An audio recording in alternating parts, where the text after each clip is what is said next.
기독교 영화나 기독교 방송이 아닐지라도 일반 영화나 드라마 속에서 기독교 가정, 기독교인, 성도가 등장하는 경우가 종종 있습니다. 대부분 믿음이 좋고 신앙이 투철하고 교회 생활에 열심을 내는 그런 가정이나 성도가 나오곤 합니다. 그런데 언론에 또는 방송에, 영화에 나오는 성도들의 모습을 보면 존경하는 마음이 들기보다는 뭔가 어색하고 불편한 경우가 많습니다. 왜냐하면 그들이 행하는 종교적 행동들이 전혀 자연스럽지 않기 때문입니다. 또는 상황에 맞지 않는 행동들을 할 때가 많기 때문입니다. 서너 달 전에 영화를 하나 봤는데 모가디슈라고 하는 영화였습니다. 주인공이 외국에 나가서 영사관에서 근무하고 있는데 그 나라에서 내란이 일어나서 영사관도 또 영사관 직원들도 매우 생명의 위협을 느끼는 아주 위험한 위기가 왔습니다. 그러면 얼른 안전장치를 취하고 좀 도움을 구하고 직원들과 사람들을 보호하는 일을 우선 해야 할 겁니다. 그런데 그 영화에서는 그 영사관의 대표자 되시는 분의 사모님이 얼른 직원들을 모으더니 다 함께 예배합시다 그럽니다. 그 장면을 보고 있는 저도 아이고 그런 안타까움이 들었고, 함께 보고 있던 모르는 다른 관객들도 한쪽에서는 탄식을 했고 한쪽에서는 피식 웃기도 했고 한쪽에서는 아이고 한숨을 내는 소리가 들리기도 했습니다. 물론 기독교의 특징이 거룩, 즉 다름이지요. 그래서 성도들의 말과 태도와 행동이 사람들의 예상과 다를 수는 있습니다. 하지만 기독교에서 말하는 다름은 사람들의 기대에 못 미치는 수준 미달의 다름이 아닙니다. 사람들이 일상적으로 행하는 것조차 부인하고 사람들로 하여금 어이가 없고 당황하게 만드는 상식에도 부합하지 못하는 어처구니 없는 다름이 절대로 아닙니다. 거룩의 모델, 거룩의 대표적 사례가 하나님 자신이지요. 성경에 하나님이 행하시는 많은 일들이 있습니다. 여러분은 그 하나님의 일들을 보시면 어떤 생각이 드십니까? 일단 다르다라는 생각은 드십니까? 그 다름이 예상 밖의 다름입니까? 아니면 예상보다 못한 어이없는 다름입니까?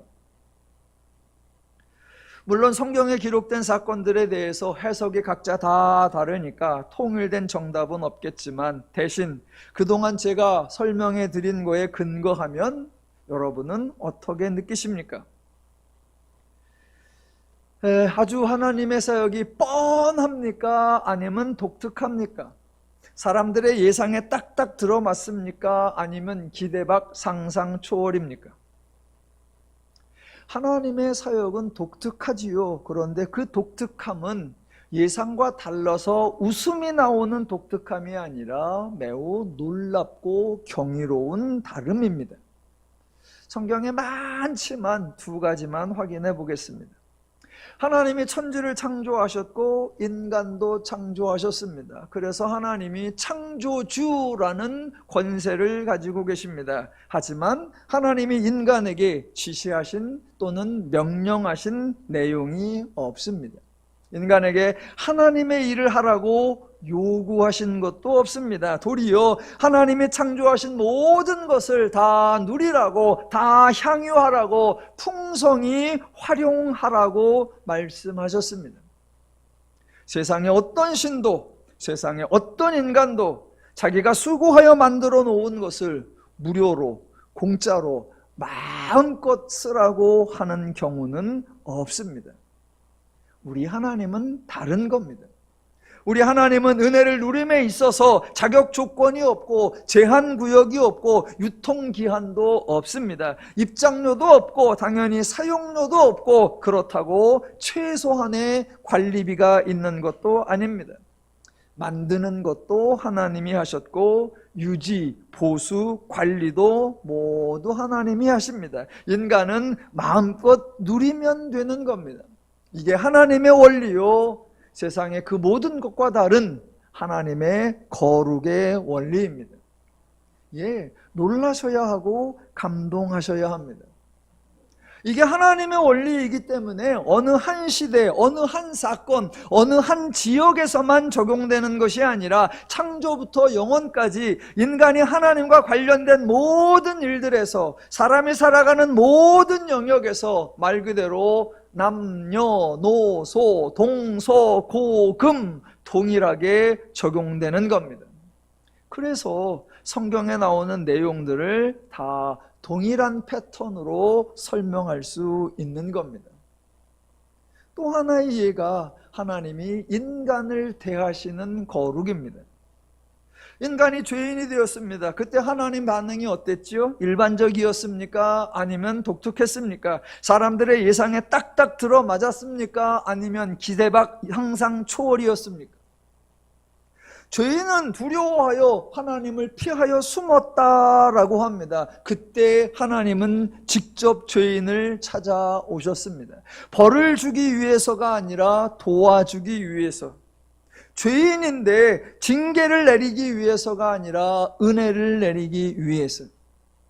성경 전체를 통해서 죄인이 먼저 하나님 앞에 나온 사람이 없고, 잘못했다고 사죄를 하거나 반성을 한 사람들이 없고, 도와달라고 부탁을 한 경우도 없습니다.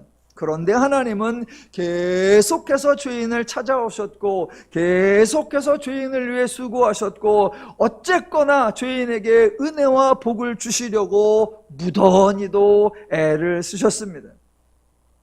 이런 분은 하나님 빼고 지구상에 어떤 신도 어떤 존재도 없습니다. 이것이 하나님의 원리, 즉 거룩의 원리입니다. 예, 우리 모두가 놀라야 하고 감동해야 합니다. 하나님의 거룩은 이렇게 놀라운 거룩입니다. 비난을 받는 거룩이 아니라 존경받는 거룩, 조롱받는 다름이 아니라 감사를 받는 다름입니다. 이런 하나님을 믿는 사람들, 이런 하나님을 따르는 교회, 이런 하나님을 가르치는 기독교는 세상에서 놀라움의 대상이요, 경이로움의 대상이요, 존경의 대상이어야 합니다. 그런데 안타깝게도 하나님을 조금 잘못 알고 있고, 잘못 배웠고, 잘못 따르고 있습니다. 그래서 종종 기독교와 교회와 성도들 중에 이상한 생각, 이상한 태도, 이상한 행동들이 드러나서 세상에서 종종 비난과 조롱을 받기도 합니다. 참으로 안타까운 일들입니다. 방송에 나오는 기독교인들 또는 교회들이 비난을 받는 또 다른 이유라고 하면 아마도 기독교가 지극히 이기적이고 지극히 배타적이라는 사실 때문일 겁니다. 예전에 대학교 때 한 소설을 읽은 게 있습니다. 일반 소설책이었는데 거기에 여자가, 젊은 여인이 주인공이었습니다. 그 여인이 어느 교회 권사님으로부터 소개를 받아서 그 권사님의 아들과 선을 받고, 결국 그 권사님의 아들과 사귀게 되었고, 그 권사님의 아들과 결혼까지 합니다. 권사님이 시어머님이 되었고, 이 여인이 권사님의 며느리가 되었습니다. 신실하신 권사님은 입만 열면 사랑을 말했고 모든 방면에서 섬김을 강조했습니다. 그런데 그 소설의 중간이 넘어가면 그 여인이 이혼을 합니다. 그러면서 혼자 쓸쓸히 독백하는 말이, 제가 기억하는 대사로는 이겁니다. 그 권사님의 사랑은 오직 자기 아들에게만 해당되는 것이었고, 그 권사님의 섬김은 오직 자기 아들에게만 적용되는 것이었다. 그 권사님의, 우리 시어머님의 사랑과 섬김은 자기 아들에게만 해당할 뿐 며느리인 자신에게는 전혀 적용되지 않았다. 제가 책에서 읽었던 결혼과 이혼에 대한 이야기였는데 오늘날 현직 여자 아나운서가 겪은 일과 유사해서 조금 놀랐습니다. 실제로도 이런 일이 있구나. 참 안타까운 일이고 그 일이 성도, 교인이라는 사실 때문에 매우 속상했습니다. 알다시피 제 개인적인 입장에서도 부끄러운 일이 사실은 조금 있었습니다. 제가 결혼을 할 때 저희 집안의 반대를 받았었죠. 그 당시 제 아버님이 현직 목회자이셨고 어머님은 목회자 사모님이셨고 형제들은 모두 성도들이었는데 제 아내 될 사람이 저보다 연상이라는 이유 하나로 온 집안이 결사 반대를 했습니다. 만나보니 이건 아니다, 대화를 해보니 우리 집안과 안 맞다, 이런 게 아니라 사귀는 사람이 있는데 저보다 나이가 좀 있습니다. 그 순간부터 아예 만날 일도 없다라고 단호하게 거절을 했었고, 처음이자 마지막으로 한 번 만나 뵙고 인사를 드렸는데 처음부터 마지막까지 반대만 하셨고, 제 아내는 그 자리에 앉아서 고개를 45도로 숙인 채 한마디도 안 했고 고개를 들어보지도 않은 채 그 자리에서 물러났었습니다. 어찌어찌해서 결혼을 했는데 후일에 제 처형이 저에게 한마디를 했습니다. 남자네 집에서 반대를 하는 것이 여자네 집에서 반가울 리가 없었다. 그 당시에는 여자가 연상이라는 것이 일반적이지 않아서 처가 쪽에서도 약간의 걱정을 하시기는 했답니다. 그래도 처가 쪽에서 한 가지 사실에 근거하여 기대를 하기는 했답니다. 그 기대의 근거가 뭐냐? 제 아버님이 종교인, 즉 목회자였다는 사실이었습니다.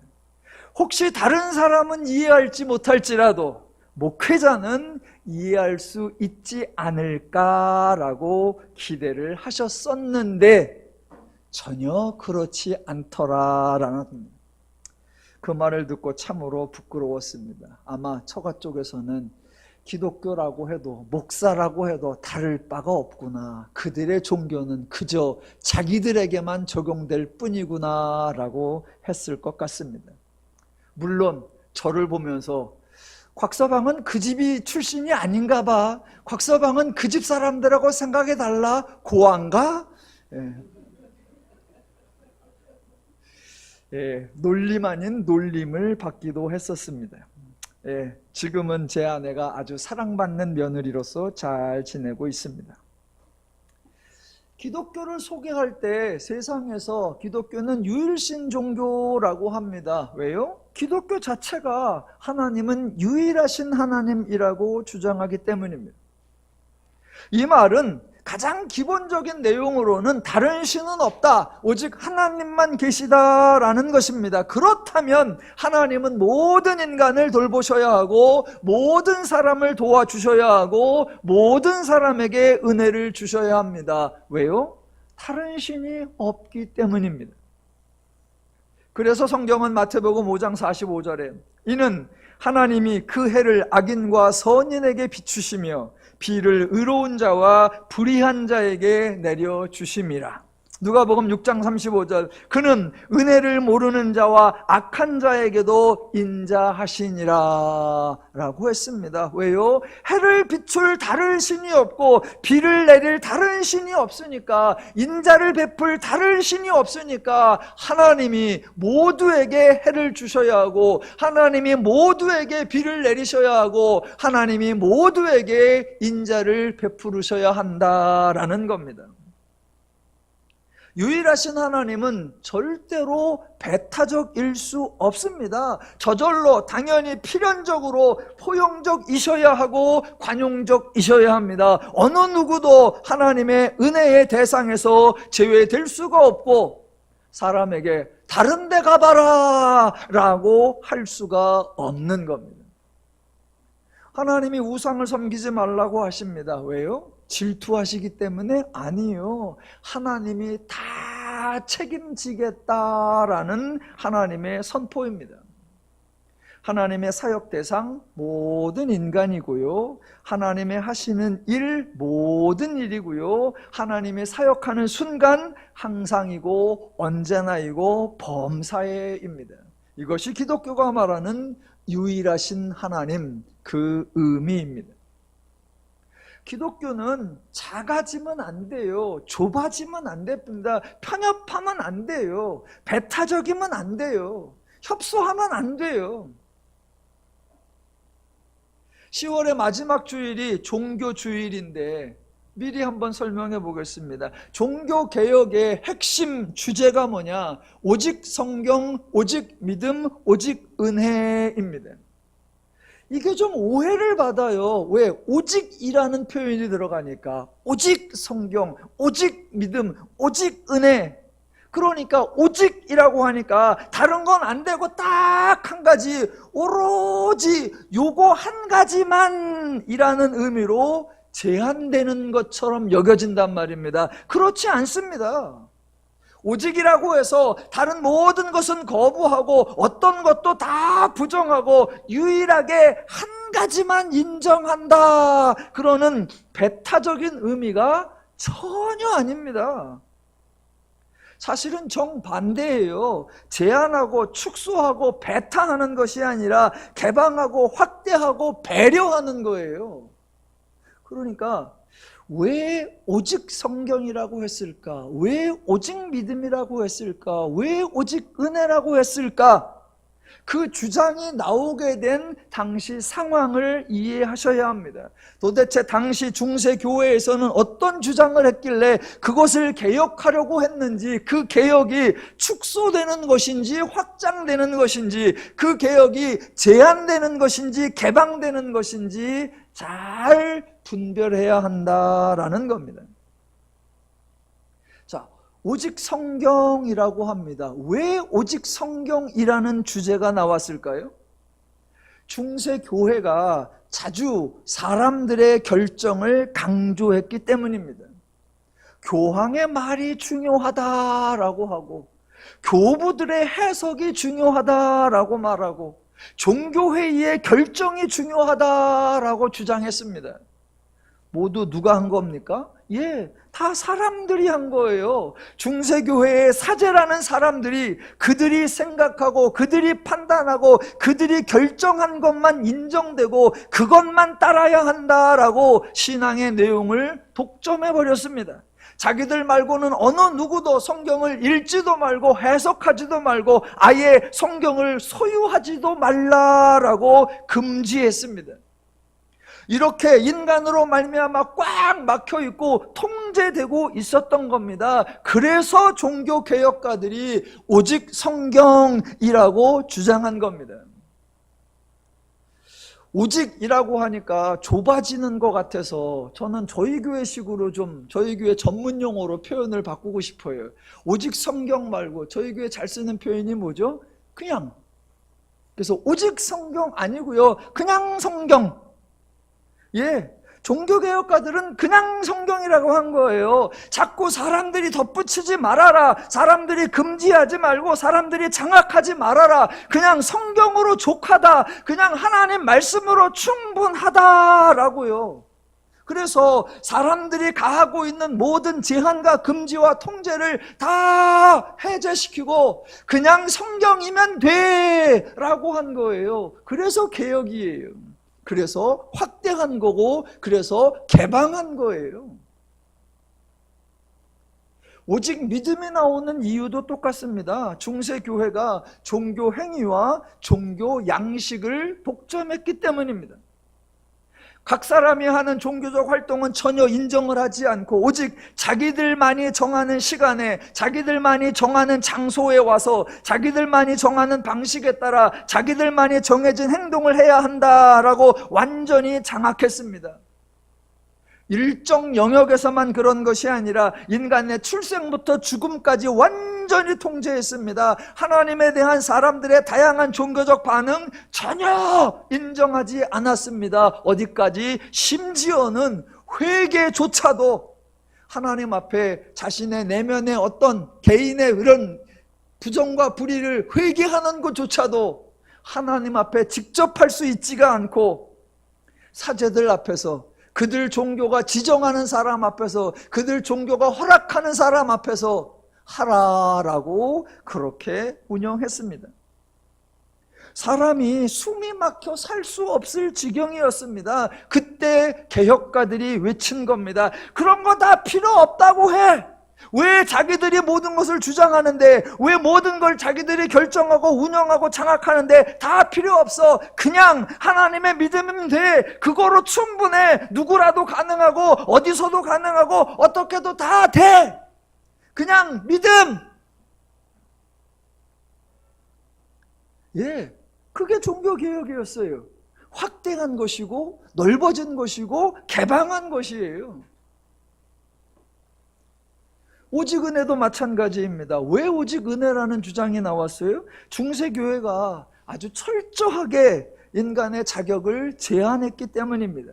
선을 행하고 의를 행하고 전교를 유지하고 특히나 공덕을 쌓은 사람만 하나님의 복을 받을 수 있다라고 제안했습니다. 게다가 공덕을 쌓았는지 그 사람이 자격이 되는지 안 되는지 그걸 점검하고 결정하는 것도 자기들만이 할 수 있다고 또 제안했습니다. 그래서 종교의 이름으로 마녀 사냥을 하고 자기들 마음대로 종교 재판을 해서 생사 여탈권을 자기들이 쥐고 있었고, 더 나아가 사후까지도 자기들의 통제하에 두었습니다. 자기들 마음에 들지 않으면 파면을 행하여 하나님에 대한 인간의 자격을 완전히 박탈하고 삶을 철저하게 차단했습니다.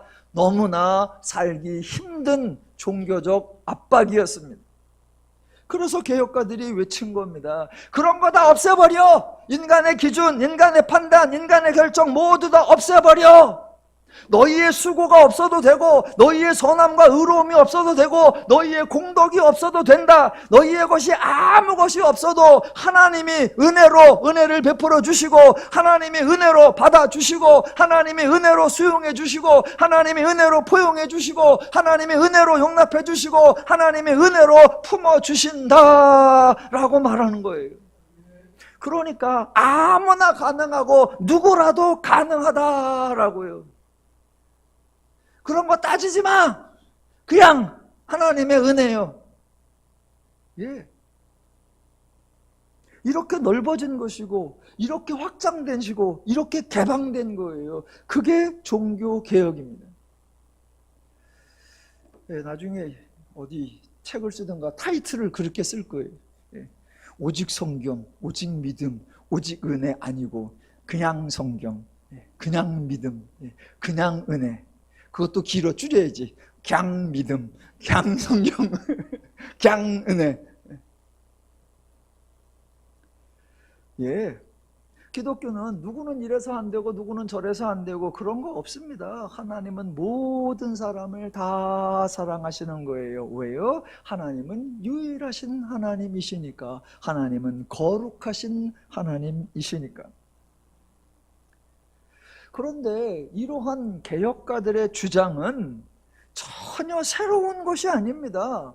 종교개혁가들이 만들어낸 새로운 신앙 이론이나 논리가 아닙니다. 구약에서 하나님은 원래부터 그렇게 행하고 계셨습니다. 원래부터 하나님이 말씀하셨고, 원래부터 하나님이 역사하셨고, 원래부터 하나님이 은혜를 베풀어 주셨어요. 하나님이 원래부터 그렇게 하셨는데 사람들이 실감을 하지 못하고 있었을 뿐입니다. 그렇게 실감을 하지 못하다가 마치 새로운 것처럼, 마치 개혁적인 것처럼 느껴진 때가 있습니다. 그게 언제냐? 복음서요. 복음서. 예수님이 하나님이 하신 것보다 새롭게 하신 게 아닙니다. 예수님이 하나님의 사역을 개혁한 게 아닙니다. 예수님은 하나님이 하신 것과 똑같은 마음과 기준과 원리와 방식으로 행했습니다. 그런데 사람들 보기에는 매우 혁신 같은 걸 보였고 매우 신선해 보였습니다. 예수님이 구약의 하나님과 다르게 행하기 때문이 아닙니다. 예수님은 하나님이 하신 것과 똑같았는데 누가 달라졌느냐? 유대교가 달라진 거였어요. 구약에서는 그 하나님의 사역에 대하여 전혀 실감하지 못하다가 중간에 유대인들이 유대교라고 하는 새로운 종교를 만들어내고, 그래서 구약과 다른 하나님에 대한 다른 내용을 이야기하고, 구약에서 하나님이 가르쳐 주신 것과 다른 종교 행위, 다른 종교 방식, 다른 종교 의미를 만들어내었었습니다. 그래서 유대교가 종교를 장악하고 통제하고, 유대교가 종교로서 백성들의 삶을 통제하고 있을 때 예수님이 하나님이 하시는 대로 하니까, 와 이거는 새롭다, 와 이거는 이상하다, 와 이거는 혁신적이다 라고 했던 거예요. 사실은 하나님이 혁신적인 게 아니고 예수님이 혁신적인 게 아니고 유대교가 혁신적인 거였어요. 희한한 거였어요. 못된 거였어요. 중세교회는 이미 유대교가 했던 것을 따라하고 있었을 뿐입니다. 그렇게 유대교가 엉뚱한 짓을 하고 있을 때 예수님이 구약에서 하나님이 하신 그대로 하시니까 마치 예수님이 새로운 것처럼 여겨졌던 겁니다. 마치 예수님이 개혁적인 것처럼 보여졌던 겁니다. 전혀 그렇지 않습니다. 하나님의 사역, 예수님의 사역 똑같습니다. 다만 사람들이 왜곡과 편지를 만들어냈을 뿐입니다. 기독교의 주장은 언제나 하나예요. 하나님이 하신다. 하나님의 말씀이 옳고 하나님이 역사하시고 하나님이 은혜를 베푸신다. 그것이 기독교입니다.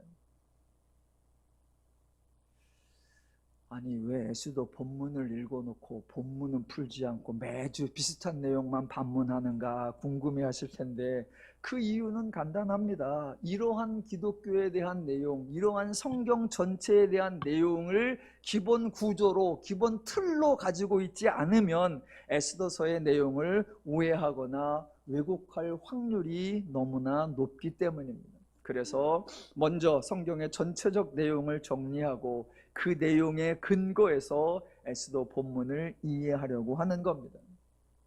이번에는 본문과 조금 더 직접적으로 연관되는 성경에 나오는 내용들을 한 가지 더 살펴보겠습니다. 성경에서 하나님은 절대로, 제가 이 절대로라는 말을 자주 쓰는데 어떤 분은 저보러 그래서 너무 극단적이다라고 하는데, 아니에요. 절대로이기 때문에 그냥 절대로예요. 하나님은 성경에서 절대로 배타적으로 행동하신 적이 없습니다. 하나님은 인간을 편가르기 하신 적이 없습니다. 하나님은 어느 한쪽만 일방적으로 유리하게 사역을 행하신 적이 없습니다. 종종 하나님이 특별한 사람을 골라내서 그들만 도와주고 그들만 축복하고 그들의 하나님이 되셨다라고 착각하는 근거, 바로 선택입니다. 하나님의 선택. 하나님의 선택이 절대로 차별화가 아닙니다. 좋아요. 하나님이 아브라함을 선택하셨습니다. 그것이 아브라함만 사랑하시겠다, 아브라함만의 하나님이 되시겠다, 그래서 아브라함만을 위해서 아브라함에게만 유익이 되도록 사역하겠다, 그런 의미 절대로 아닙니다. 그래서 제가 누누이 강조하기를, 선택은 일종의 샘플이다, 선택은 일종의 모델하우스다라고 했습니다. 당장에는 샘플에게만 혜택이 가는 것처럼 보이지만 결국에는 모든 사람에게 혜택이 가는 것이고, 당장에는 모델하우스만 유익한 것처럼 보이지만 궁극적으로는 모든 사람을 위한 사역이 되는 거, 그게 하나님의 사역 원리입니다. 이거는 오해의 소지가 없습니다. 처음부터 하나님이 그렇게 선포하셨어요. 애초에 아브라함을 부르실 때 하신 말씀, 창세기 12장에 나오는데 그 말씀 중에 마지막 부분 3절 끝에 이렇게 나옵니다. 땅의 모든 족속이 너로 말미암아 복을 얻을 것이라. 절대로 땅의 모든 백성들 중에 아브라함 너의 자손은 복을 받을 것이라 아니에요. 아니에요. 그렇게 분리해낸 게 아닙니다. 그렇게 차별해낸 게 아니에요. 땅의 모든 족속이 너로 말미암아 복을 얻을 것이라. 한 번이 아니에요. 창세기 18장 18절. 천하 만민은 그로 말미암아 복을 받게 될 것이 아니냐. 나머지는 상관없고 너희 백성은 복을 받을 것이다. 아니요, 천하 만민은 그로 말미암아 복을 받을 것이 아니냐. 그 아들 이삭에게도 하신 말씀, 창세기 26장 4절. 네 자손을 하늘의 별과 같이 번성하게 하며 이 모든 땅을 네 자손에게 주리니. 그러면 이삭의 후손만 축복한 것처럼 보여요. 그런데 그 다음 구절, 네 자손으로 말미암아 천하 만민이 복을 받으리라. 예, 이게 하나님의 원래 아브라함을 택하신 이유고 택하신 목적이고 아브라함이 행하신 사역의 결과입니다. 모든 족속 천하 만민이 복을 받으리라. 하나님은 배타적이실 리가 없고 편파적이실 리가 없고 편가르기 하실 리가 없습니다. 하나님이 아브라함을 택하셨죠. 그 아들 중에 이삭을 택하셨고 그 아들 중에 야곱을 택하셨죠. 선택이 계속 이어집니다. 그렇다고 하나님이 아브라함만 복 주시고 이삭만 복 주시고 야곱만 복 주셨느냐? 절대로 그렇지 않습니다. 아브라함과 하갈 사이에 이스마엘이 태어났고 이후에 아브라함과 사라 사이에서 이삭이 태어났습니다. 이스마엘도 자라고 이삭도 자라는데 이스마엘이 이삭을 놀리는 것을 보고 사라가 분노하여 아브라함에게 이스마엘을 내쫓아라 라고 요구합니다. 아브라함이 그래도 내 새끼인데 고민을 하고 있으니까 하나님이 찾아오셔서 아브라함에게 하신 말씀, 창세기 21장 13절. 여종의 아들도 내 신이 내가 그로 한 민족을 이루게 하리라 하신지라 입니다.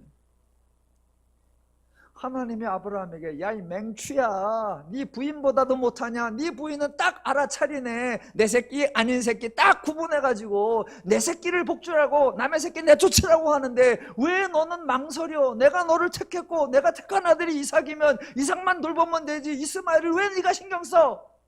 안 그러셨단 말입니다. 여종에게서 난 것도 내 신이 하나님 가라사대 내가 그로 하여금 한 민족을 이루게 하리라. 이 하나님의 마음이 우리에게 있어야 돼요. 근데 우리 집도 달라. 우리 집도 달라. 저희 집에서 항상 저를 보러 안 사람이 남의 집 아들이래. 맞잖아요. 제 아들은 자기 아들이고. 그래서 먹을 게 있으면 남의 아들은 냅두고 내 아들 일로 와. 그래서 내 아들만 먹여. 하나님의 마음이 부족해.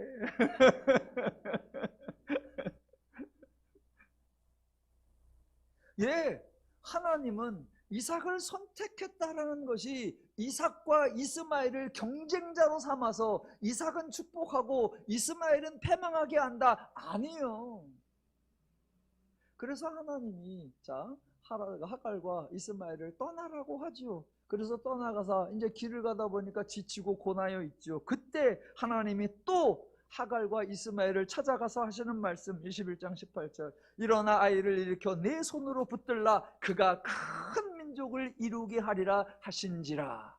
그래서 결과적으로 29절 하나님이 그 아이와 함께 계심에 그가 장성하여 광야에서 거주하며 활 쏘는 자가 되었더니. 예, 하나님이 이삭은 선택하셨고 이스마엘은 선택하지 않았습니다. 그렇다고 이삭은 돌보고 이스마엘은 방치하셨느냐? 아니요, 그렇게 하신 적이 없습니다. 하나님이 야곱 이삭을 아브라함 선택했고 그 아들 이삭이고 그 아들 이삭에게는 쌍둥이 야곱과 에서가 있고 그 중에 하나님은 야곱을 선택하셨습니다. 그렇다고 해서 하나님은 야곱은 창대하게 하시고 에서는 곤고하고 가난하게 하셨냐? 아니요. 야곱에게도 하나님의 은혜를 베풀어서 두 떼를 이루게 하셨고 야곱과 에서가 20년 만에 재회할 때 에서는 큰 부유함을 가진 사람이 되게 하셨습니다. 하나님의 선택이 결코 차별화를 만드는 것이 아니고 둘을 경쟁 상대로 만들어서 하나는 흥하고 하나는 쇠하게 하는 거 아닙니다. 하나님의 선택은 하나님의 샘플이요 하나님의 모델하우스를 만들어서 모든 사람을 이와 같이 대하리라, 모든 사람을 이렇게 복주리라 하나님의 일하심을 알려주는 겁니다.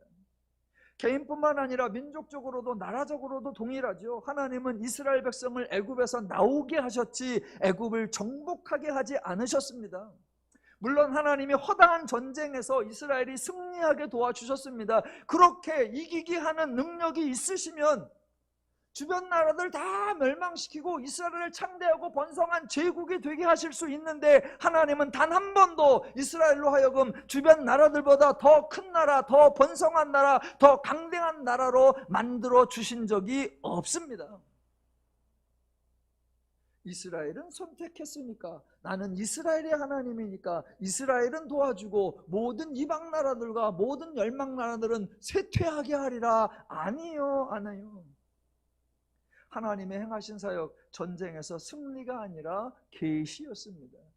계시. 언제나 하나님도 그렇고 또 이스라엘도 그렇고 주변의 나라들도 그렇고 하나님을 보고 하나님을 배워라 라는 것. 그래서 죄를 이기고 하나님의 뜻대로 살아라. 그리하면 모두가 자유와 평안과 안식을, 행복을 누리게 되리라. 그게 하나님의 뜻이고 그게 하나님의 사역의 내용입니다. 자, 이런 성경의 기본적 구조를 가지고, 이런 성경의 하나님의 일하시는 원리를 가지고 에스더서를 보셔야 합니다. 너무 범위가 큰 것 같아서 한번 범위를 좁혀서 아주 구체적인 하나님의 사례, 에스더서와 매우 유사한, 그래서 제가 따로 설명하지 않아도 에스더서는 이런 거구나 라고 저절로 이해가 될 수 있는 그런 본문을 하나 제가 설명해 드리겠습니다. 제가 에스더서를 하나님의 의도와 다르다라고 계속 설명을 하는데, 그렇다고 제가 제 입으로 모르드게는 나쁜 에스더는 나쁜 이렇게 말할 수 있겠습니까? 차마 그런 말은 못하죠. 대신 들어보면 이런 얘기구나, 저절로 알 수 있는 얘기. 자, 구약 사무엘상 13장으로 가보겠습니다.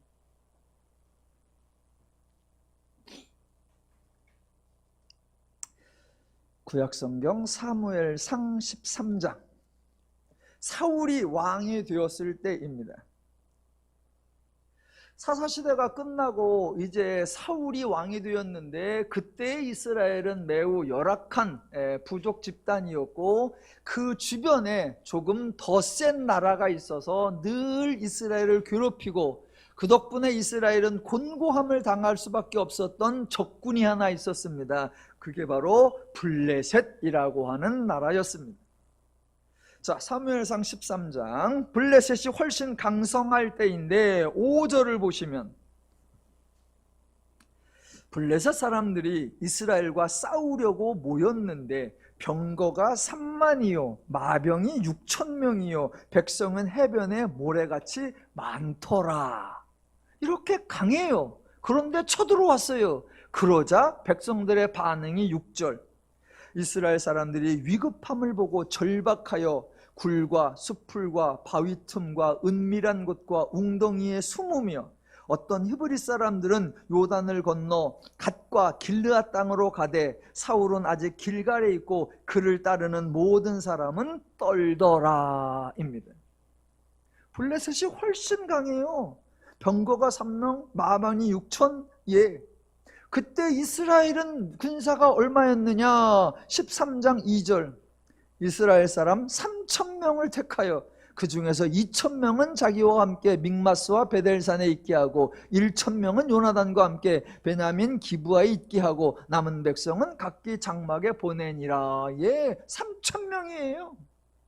나머지 백성이 있다고는 하는데 뭐 하더라? 그들은 모두 떨더라입니다. 말 그대로 이스라엘이 패망할 위기, 백성들이 멸절당할 위기에 처해 있습니다. 에스더에서 이스라엘 백성들이, 유다 백성들이 진멸당할 위기에 처한 거하고 똑같습니다. 그때 사무엘이 사울에게 말하기를 내가 올 때까지 기다리라 라고 말했는데, 사울이 자기 스스로 결단하여 제사를 드리고 자기 스스로 싸우러 나가고 자기 스스로 열심을 다해 싸워서 이 블레셋과의 전쟁에서 승리합니다. 우와, 이스라엘은 나라가 멸망할 위기, 이스라엘 백성들이 멸절당할 위기에 저쪽이 마병이 3만이고 군사가 6천이고 병거가 6천이고 그럴 때 이쪽에서 겨우 3천 데리고 나가서 싸울 때 그때 사울의 심정이 뭐였을까요? 죽으면 죽으리라. 그래서 어떻게 하면 이 전쟁을 이길까? 사무엘이 아직 안 와. 그러니까 이러면 늦는데 자기가 냉철하게 상황 판단을 하고 용기를 내어서 쳐들어가고 전심 달력을 다해서 애써서 수고해서 전쟁을 하고 기어코 승리를 거둬서 나라를 살렸고 민족을 구해냈습니다. 엄청난 공적을 세운 겁니다. 이때 하나님 사울을 칭찬하셨을까요? 야, 대단하다. 어쨌거나 나라와 민족을 구했으니 엄청난 일을 했다. 너의 용기가 가상하고 너의 그 담대함이 정말로 대단하다. 하나님이 격려하셨을까요? 아니요. 전쟁에서 진 게 아니에요. 무서워서 도망간 게 아니에요. 책임을 회피한 게 아니에요. 용기를 내었고 직접 수고했고 애를 써서 싸웠고 승리했고 그걸과 백성들을 구해냈단 말입니다. 그런데 그렇게 이기고 돌아온 사울에게 사무엘이 말하죠. 하나님이 사울 당신을 왕으로 세운 것을 후회하십니다. 그래서 왕이 아니라 다른 사람을 왕으로 세우겠습니다. 그래서 세워지는 게 이 사건 바로 다음이에요. 다윗이 새로 기름 부음을 받는 거예요. 왜요? 여러분이 사울이라면 억울하지 않나요? 내가 얼마나 애를 썼는데, 내가 얼마나 용기를 내었는데, 내가 얼마나 지혜를 짰는데, 내가 얼마나 상황 판단을 잘했는데, 내가 얼마나 큰일을 했는데, 내가 살려낸 백성이 얼마나 많은데.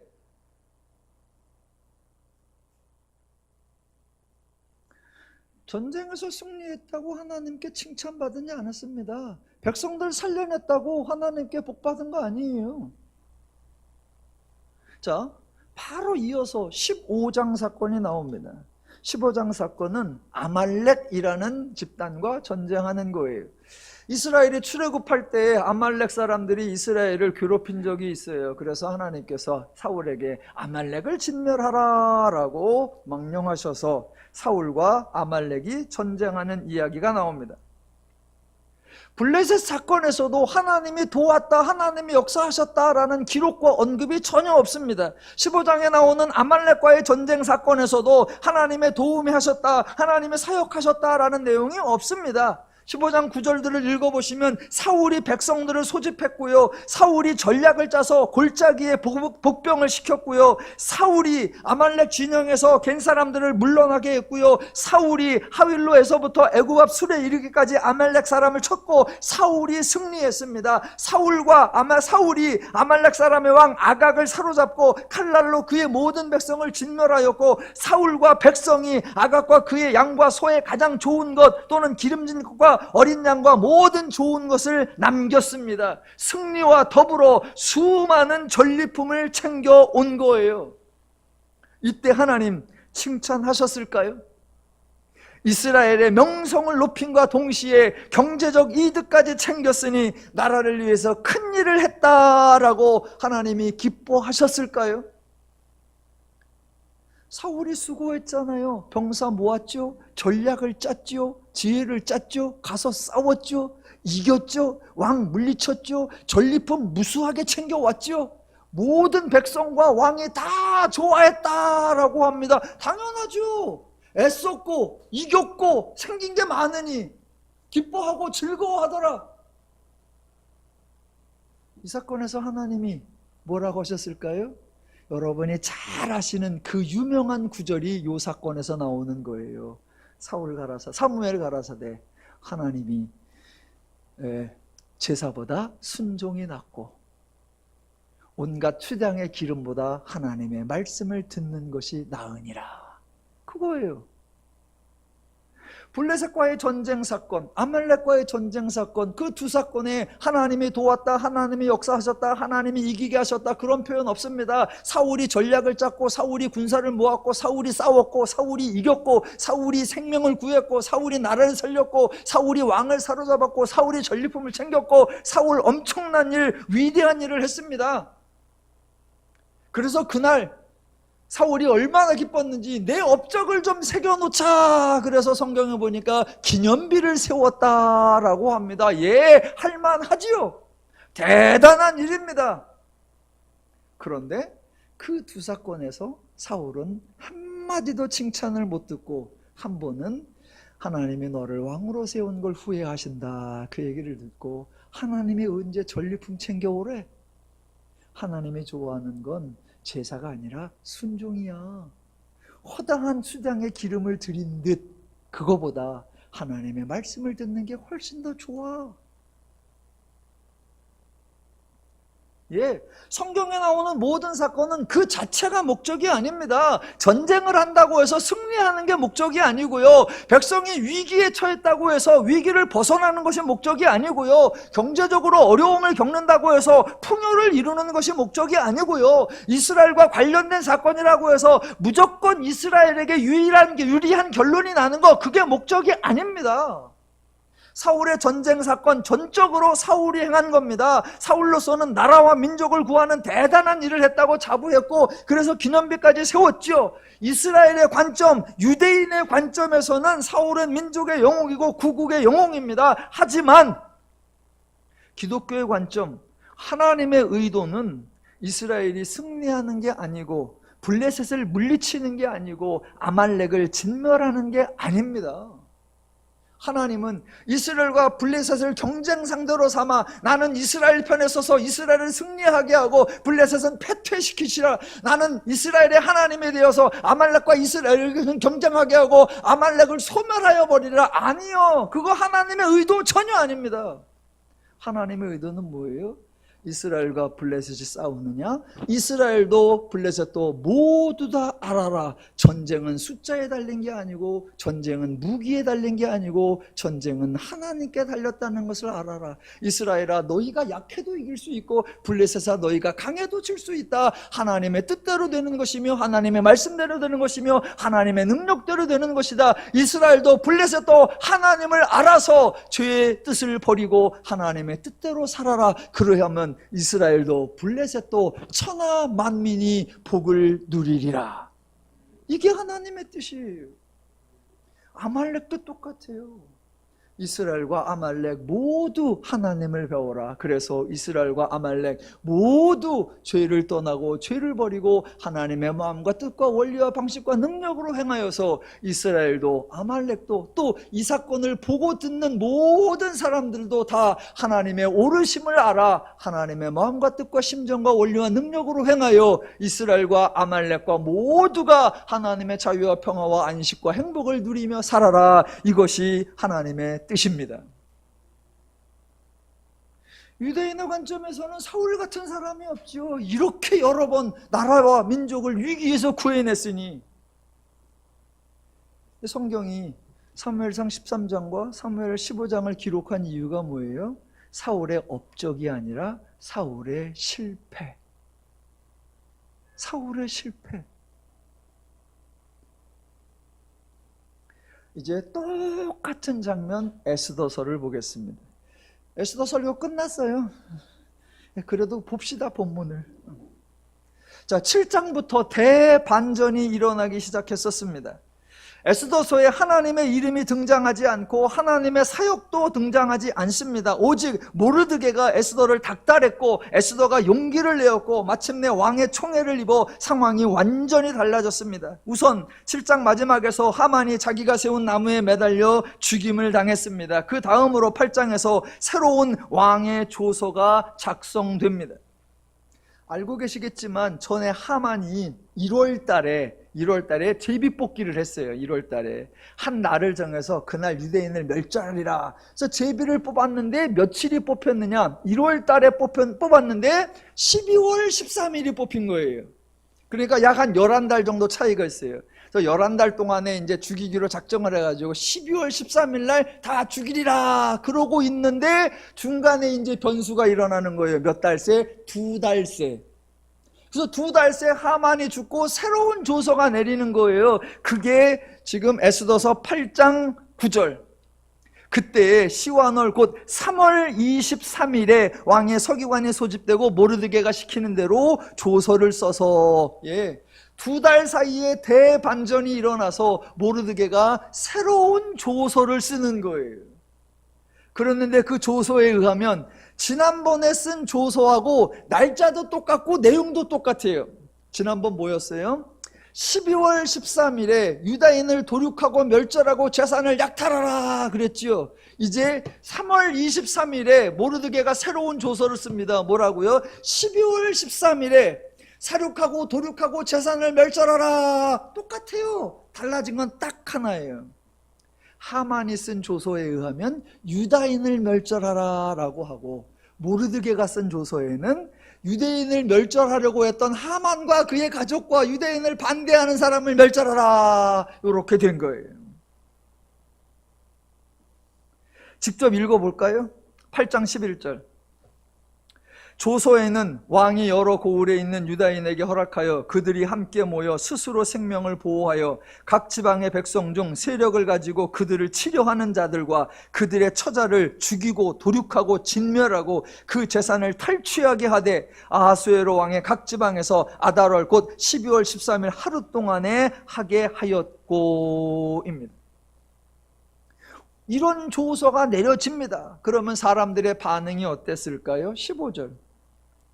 모르드게가 푸르고 흰 조복을 입고 큰 금관을 쓰고 자색 가는 베옷을 입고 왕 앞에서 나오니 수산성이 즐거이 부르며 기뻐하고 유다인에게는 영광과 즐거움과 기쁨과 존귀함이 있는지라 왕의 어명이 이르는 각 지방 각 읍에서 유다인들이 즐기고 기뻐하여 잔치를 베풀고 그날을 명절로 삼으니 본토 백성이 유다인을 두려워하여 유다인 되는 자가 많더라. 예, 유다인 입장에서는 당연하죠. 즐거운 날이요, 기쁜 날이요, 잔칫날이요, 명절로 삼자. 사울의 때하고 똑같죠. 전쟁에서 이겼구나, 살아났구나, 전리품까지 챙겼구나, 기념비를 세우고 잔치를 베풀고 축제를 하라. 사울 때에 사울과 모든 백성 다 좋아했습니다. 딱 2분만 빼고, 한 분은 하나님, 또 한 분은 사무엘. 지금 이 백성은 어떻게 돼요? 유다인들에게는 기쁨이 있고 즐거움이 있고 유다인들은 잔치를 하더라. 반대로 다른 사람들은 두려워하여. 하나님의 의도와 하나님의 목적과 하나님의 은혜와 전혀 다릅니다. 오늘날 너무 많은 분들이 에스더서를 유대인의 관점에서 읽습니다. 그러면 당연히 모르드게와 에스더는 민족의 영웅이 되고 그날은 유대인의 축제가 될 거죠. 하지만 성경은 유대인의 역사책이 아니고 유대인의 종교책이 아니죠. 유대인만을 위한 책도 아니고 오직 유대인에게만 유익한 결론이 나게 하는 책이 절대로 아니죠. 에스더서가 성경에 포함된 거 문제가 아니고요. 에스더서에 하나님의 이름이나 하나님의 사역이 기록되지 않은 거 그거 문제가 아닙니다. 에스더서를 배타적으로 해석하는 것, 오직 유대인, 오직 유대민족, 오직 유대 나라에게만 유익하도록 설명하는 것, 하나님의 이름으로 악을 행하는 것이 정당하다고 풀이하는 것, 하나님 대신 인간의 행동과 업적을 강조하는 설명, 그것이 문제인 겁니다. 그러니까 제발 기독교가 작아지거나 좁아지거나 배타적이거나 편협하거나 이기적이지 않아야 한다라는 겁니다. 반대로 개방되어야 하고 넓어져야 하고 확장되어야 한다라는 겁니다. 왜? 우리 하나님은 거룩하신 하나님이고 우리 하나님은 유일하신 하나님이니까. 그러니까 저는 목회를 하면서요, 그러니까 이런 그래 기독교는 넓어야 되고 확장돼야 되고 개방돼야 되고 여러분 이거 실천하는 거, 제가 목회하면서 우리 교회 중심적 사고, 우리 교회가 부흥해야 되고 우리 교회가 성장하게 되고 우리 교회가 좋아져야 되고,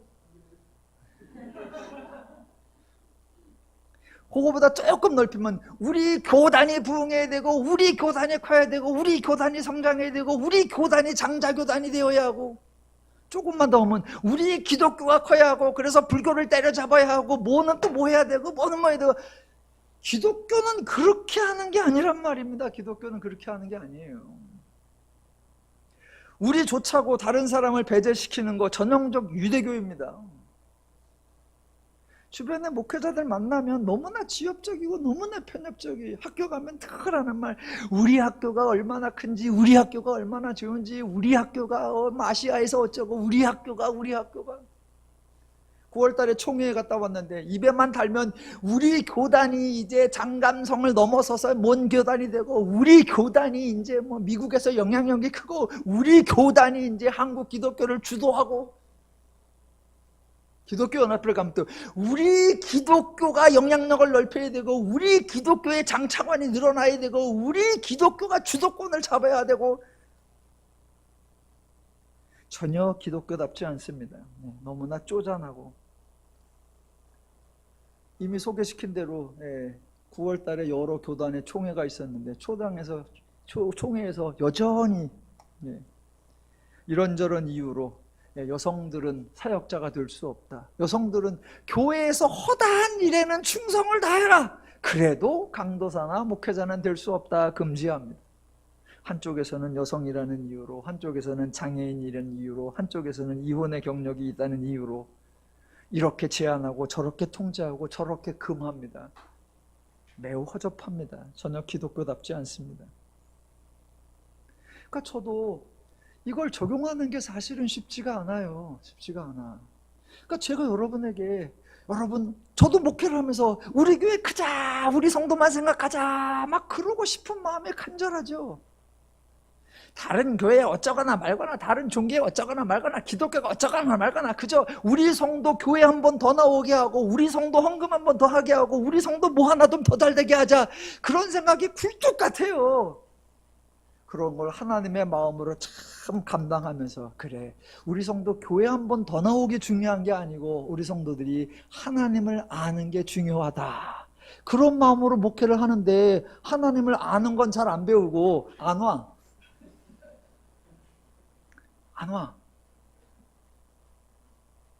여러분, 제가 목회하는 거 한량처럼 하는 게 아닙니다. 제가 태평한 게 아니에요. 속에서 막 불화살이 끓어요. 저도 여러분 다 갈굴 줄 알아요. 볶아댈 줄 알아요. 하나님의 마음을 갖는 거고, 하나님이 하시는 대로 하려고 애를 쓰는 거예요.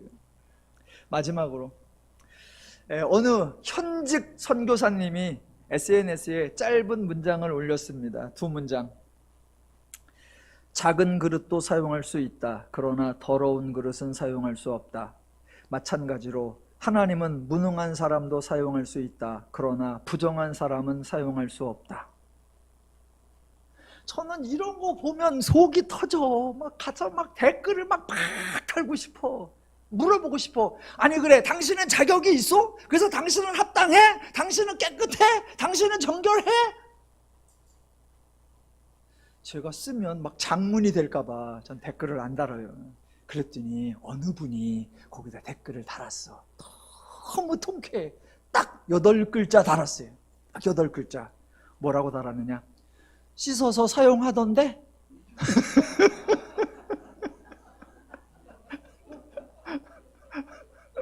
씻어서 사용하던데? 너무 멋있어. 너무 멋있어. 기독교는 나의 자격, 나의 실력, 나의 수고, 나의 공로를 자랑하는 거 아닙니다. 반대로 기독교는 하나님의 사랑, 하나님의 능력, 하나님의 열심, 하나님의 은혜에 감사하는 겁니다. 에스더서에 유대교의 관점으로 보면 민족을 구원해내고 적군들을 다 멸절시킨 이야기, 다음 주에 이제 그 살벌한 이야기를 보겠습니다만, 저와 여러분은 더 큰 하나님의 관점에서 유대인도 살고 바벨론 사람도 살고 바사 사람도 살고 모든 죄인들도 하나님을 알도록 하는 거, 그게 하나님의 의도요, 하나님의 뜻이라는 걸 기억하시면 좋겠습니다. 저와 여러분은 하나님의 은혜 받은 사람들입니다. 하나님의 마음을 가진 성도로서 더 넓고 더 깊고 더 포용적이고 더 배려적인 모습으로 항상 범사에 하나님의 복락을 풍성히 누리며 사시기를 주님의 이름으로 축원합니다. 기도하겠습니다.